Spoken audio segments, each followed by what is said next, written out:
তো এরপর আমরা চলে আসছি আমাদের পরবর্তী সাজেশনে, যেখানে কারেন্ট ইলেকট্রিসিটি থেকে নিউমেরিক্যাল প্রবলেমস আমি দেবো বলেছিলাম। আগের দিন আমরা কোশ্চেনগুলো দেখলাম আগের ভিডিওতে, তো কী কী ইম্পর্টেন্ট কোশ্চেন হতে পারে কারেন্ট ইলেকট্রিসিটি থেকে। আজকে আমরা নিউমেরিক্যাল প্রবলেমসের কী কী ফর্মুলা ইউজ করে অঙ্ক দিতে পারে সেই ফর্মুলাগুলো একবার দেখে নেব, ঠিক আছে। তো আমরা প্রথমেই দেখতে পাচ্ছি যে কিউ সমান আই ইন্টু টি। এখানে কিউটা কি? কিউটা হচ্ছে অ্যামাউন্ট অফ চার্জ, যার ইউনিট হচ্ছে এসআই ইউনিট কুলম্ব, যেটা ইউজ হয়। আর আই হচ্ছে কারেন্ট, মানে যার ইউনিট অ্যাম্পিয়ার। আর টি হচ্ছে টাইম, টাইমটা আমরা সেকেন্ডে নেবো। আওয়ার বা মিনিটে থাকলে আমাদেরকে সেকেন্ডে ওটাকে কনভার্ট করে নিতে হবে, ঠিক আছে। তারপর অঙ্কতে বসাতে হবে, ফর্মুলায় বসাতে হবে। তো এখান থেকে এভাবেই যে অঙ্কটা বা দেবে তা নয়, সবসময় যে চার্জ বের করতে দেয় তা নয়, কখনো কখনো আইটাও বের করতে দেয়, এবং সেক্ষেত্রে ফর্মুলাটা হয়ে যাবে কিউ বাই টি। কখনো আবার টাইমটাও বের করতে দেয়, এবং সেক্ষেত্রে হয়ে যাবে কিউ বাই আই, ঠিক আছে। তো এই প্রত্যেকটা ফর্মুলাই কিন্তু একটাই ফর্মুলা থেকে আসছে, সেই হিসেবে আমরা একটা মুখস্থ রাখলেই আমরা বাকিগুলো অটোমেটিক পেরে যাব, ঠিক আছে। আমরা এই ফর্মুলায় না বসিয়ে এখানেও ভ্যালু পুট করে আমরা করতে পারি, ফর্মুলাটা যে ইউজ করতেই হবে তা নয়, ঠিক আছে। তো এখানেও বসিয়ে যে কোনোটা বের করা যাবে। তারপর সেকেন্ড যেটা V equal to I R, Ohm's law থেকে, এখানে ভি এর ভ্যালু, ভি হচ্ছে ভোল্ট ইউনিটটা, মানে পোটেনশিয়াল ডিফারেন্স, তো ওটা দেওয়া থাকবে। আইটা কারেন্ট, আর আরটা রেজিস্ট্যান্স, ঠিক আছে। কারেন্টের ইউনিট আমি আগেই বললাম অ্যাম্পিয়ার, আর রেজিস্ট্যান্স তো ওহম, ঠিক আছে। তো এই ফর্মুলাটা যদি রেজিস্ট্যান্স বের করতে দেয় তাহলে আর সমান ভি বাই আই লিখবো, যদি কারেন্ট বের করতে দেয় তাহলে আই সমান ভি বাই আর লিখবো, এভাবে হবে। তার মানে একটাই ফর্মুলা মনে রাখলে এই দুটো ফর্মুলা মনে রাখার প্রয়োজন নেই, ঠিক আছে। আমরা এই ফর্মুলাতেই ভ্যালুগুলো বসিয়ে আমরা অ্যান্সার বের করতে পারবো, তাতে কোনো প্রবলেম হবে না, ঠিক আছে। এরপর হচ্ছে 3 নম্বর ফর্মুলা কুলম্বস ল থেকে, এফ সমান K into q one q two by r square. আমরা জানি যে এখানে এফটা হচ্ছে ফোর্স, যার ইউনিট এসআই ইউনিটই জেনারেলি দেয়, কখনো কখনো সিজিএস দেয়, সেক্ষেত্রে ডাইন হবে, আর এসআই এ হলে নিউটন হবে। এবং কে এর ভ্যালু আমরা পুট করব যেমন যেমন থাকবে, আর কিউ ওয়ান কিউ টু আমরা কুলম্ব দিয়ে পুট করে নেব, ঠিক আছে।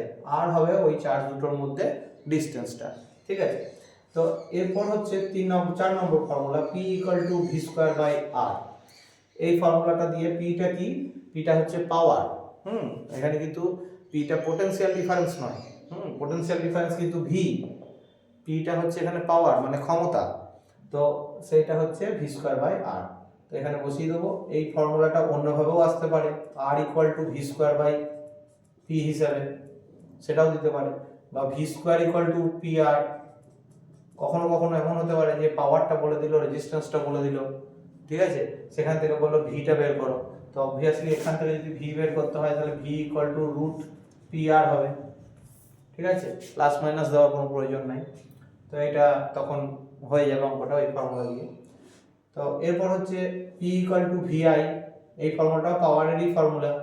এখানে পাওয়ার equal to potentiality into potential difference into current, ঠিক আছে। তো এই ইউনিটগুলো সব জানা। পাওয়ারের ইউনিট হচ্ছে ওয়াট, এসআই ইউনিট, ওটাই দেয়, মানে জুল পার সেকেন্ড যেটা, ওটাই ওয়াট, ওটা হবে।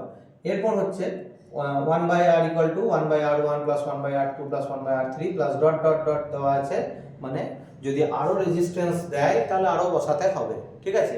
তো যদি আমাদেরকে দুটো রেজিস্ট্যান্স দেয় সেক্ষেত্রে আমরা আর ওয়ান আর টু লিখে থেমে যাব, আর ডট ডট দেবো না।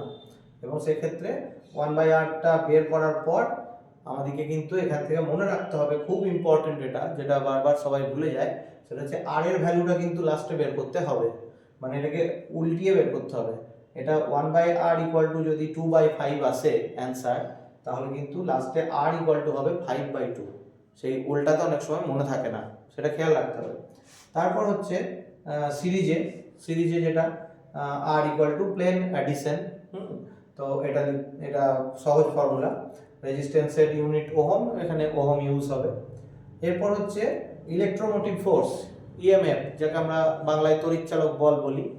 তো এই ইটা হচ্ছে I R plus I R. এখানে আমি সবগুলোই জানা, electromotive force, I current, R resistance, small আরটা শুধু জেনে নিতে হবে এটা কি, এটা হচ্ছে ইন্টারনাল রেজিস্ট্যান্স, মানে ব্যাটারির ভিতরে একটা রেজিস্ট্যান্স থাকে, সেটাকে ইন্টারনাল রেজিস্ট্যান্স বলে। তো এটা ব্যাটারির অঙ্ক, যেহেতু সেলের অঙ্ক, তাই জন্য এই ইন্টারনাল রেজিস্ট্যান্সটা কিন্তু এখানে লাগবে। তো এখান থেকে এমন হতে পারে যে আইটা বের করতে দিল, সেক্ষেত্রে আই ইকুয়াল টু ফর্মুলাটা হয়ে যাবে ই বাই আর প্লাস আর, ঠিক আছে। আবার অনেক সময় এই ফর্মুলাটাকেই এইভাবেও লেখা হয় যে E equal to V plus I R. এই ভিটা কোথা থেকে এলো না, ভি ইকুয়াল টু এই যে আই আর ছিল ক্যাপিটাল, ওই আই আর এর জায়গাতে এটা ভি লেখা হলো, ঠিক আছে। তো সেখান থেকে আবার একটা formula E minus V is equal to I R, এটাও হবে, ঠিক আছে, বোঝা গেল। তো এখান থেকে যে কোনোটা বের করতে দিতে পারে, এমন হতে পারে যে ইন্টারনাল রেজিস্ট্যান্সটাই বের করতে দিল, সেটাও দিতে পারে। সেক্ষেত্রেও আমাদেরকে ই মাইনাস ভি করে আইটাকে ডিভাইড করে নিয়ে আসতে হবে, তাহলে আমরা ইন্টারনাল রেজিস্ট্যান্স স্মল আর এর ভ্যালু পেয়ে যাব। ওর ইউনিটও কিন্তু ওহমই হয় এসআই। এরপর হচ্ছে R equal to rho into L by A. এই ফর্মুলাটায় রোটা কি, রোটা হচ্ছে রেজিস্টিভিটি, যার ইউনিট হবে ওহম মিটার, ঠিক আছে। এলটা হচ্ছে ওয়্যারটার লেন্থ, ওয়্যারের লেন্থ হচ্ছে এল।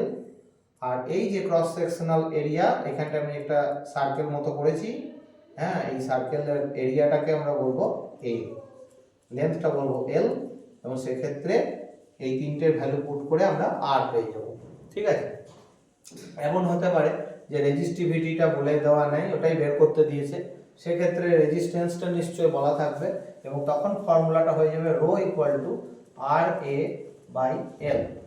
তো এই ধরনের অঙ্কতে অনেক সময় এই যে সার্কুলার যে জায়গাটা আছে, এই জায়গার এরিয়াটা বলে দেওয়া থাকে না, ঠিক আছে। একটু কঠিন করার জন্য অনেক সময় এই সার্কেলের রেডিয়াসটা বলে দেয় বা ডায়ামিটারটা বলে দেয়। তো যদি রেডিয়াস বলে দেয়, তাহলে আমরা পাই আর স্কোয়ার করে এ এর ভ্যালুটা বার করে নিতে হবে, এ এর ভ্যালুটা পাই আর স্কোয়ার করে, ঠিক আছে।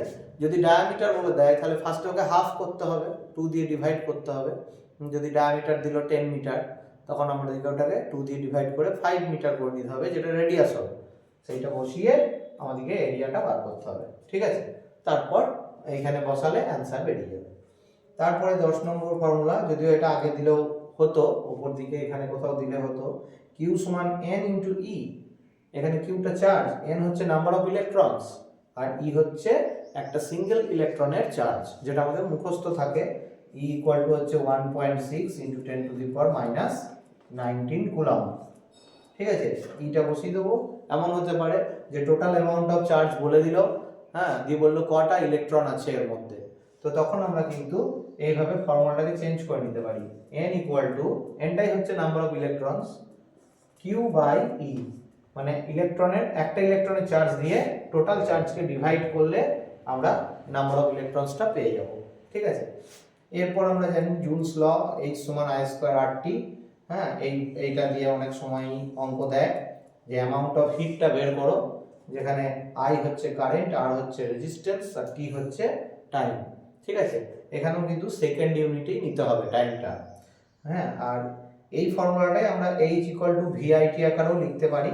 কিভাবে লিখলাম VIT, হ্যাঁ, যে এই যে I আর এখানে দুটো I আছে, তো একটা I রেখে দিয়ে আর একটা I আর এর সঙ্গে গুণ করলে সেটা V হয়ে যাচ্ছে। মানে জিনিসটা কেমন না, H equal to I into IR into T।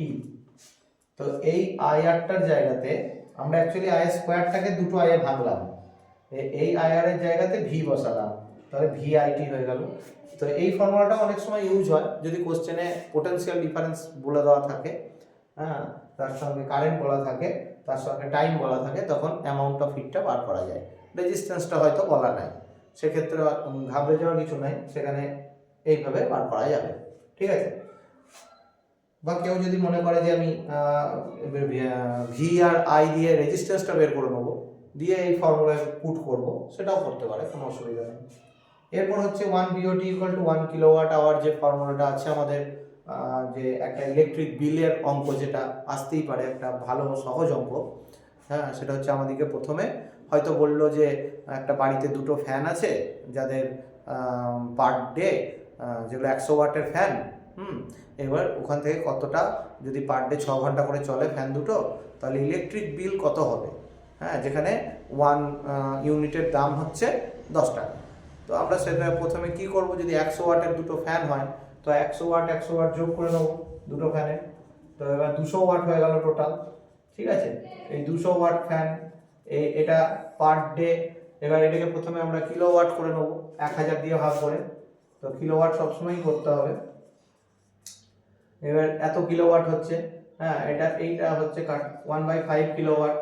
তো এইটা এক এক দিনে 6 ঘন্টা করে চলছে, তাহলে 1/5 ইন্টু 6 আওয়ার, তাহলে 6/5 কিলোওয়াট আওয়ার।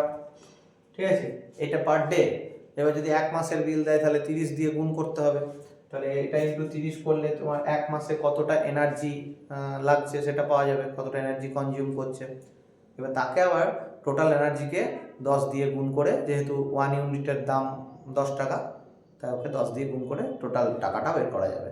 ঠিক আছে, তো এই কিলোওয়াট আওয়ার কি কিন্তু বিওটি বলে, এটা কি আমরা 6/5 বিওটি লিখতে পারি। ঠিক আছে, বা অনেক সময় এটাকে শর্টে শুধু ইউনিট বলে, 6/5 ইউনিট। ঠিক আছে, অনেক সময় কোশ্চেনও দিয়ে দেয় এত ইউনিট, তো সেটা মানে বিওটি মনে রাখতে হবে। তো এই হলো আমাদের মোটামুটি সাজেশন একটা কারেন্ট ইলেকট্রিসিটি থেকে। তো আমি পরবর্তী সাজেশন পিরিয়ডিক টেবিল বা বাকি যেগুলো আছে অর্গানিক কেমিস্ট্রি, সেগুলোর ওপর সাজেশনটা দিয়ে দিচ্ছি এর পরের ভিডিওতে। ঠিক আছে।